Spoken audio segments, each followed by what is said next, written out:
और आगे बढ़ेंगे खबर पटना से। पटना में एनडीए की मीटिंग खत्म हो गई है। मीटिंग के बाद नीतीश कुमार ने मीडिया से बात की। नीतीश कुमार ने कहा कि 15 नवंबर को एनडीए अरकान असेंबली की मीटिंग होगी, जिसमें आगे के लाहेमल पर बातचीत होगी। आज हम लोग सब एक साथ बैठे हैं, चारों घटक और मिल करके यही निर्णय हुआ कि 15 तारीख को 12:30 बजे दिन में हम लोग संयुक्त बैठक करेंगे विधायक मंडल दल की। सभी एक साथ बैठेंगे, चारों दलों के लोग, और उसी में जो भी निर्णय आगे का लेना है वो सब निर्णय लेंगे। उससे सब चीज तय होगा। जब एक बार निर्णय करके इसका दावा करेंगे और उसके बाद भी होता है ना। आज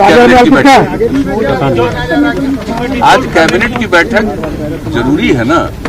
हमारे कैबिनेट की बैठक इसलिए जरूरी है कि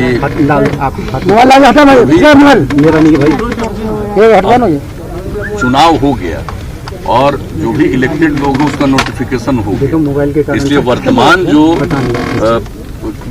हाउस असेंबली है, विधानसभा को भंग करना पड़ेगा, ये करना पड़ता है। तो आज उसकी बैठक होगी कैबिनेट की, और उस कैबिनेट में जब निर्णय होगा तो इसकी पूरी जानकारी, उसका रिकमेंडेशन और जो संयुक्त बैठक होगी विधायकों की बैठक होगी 15 तारीख को 12:30 बजे दिन तय हो। यही आज का फैसला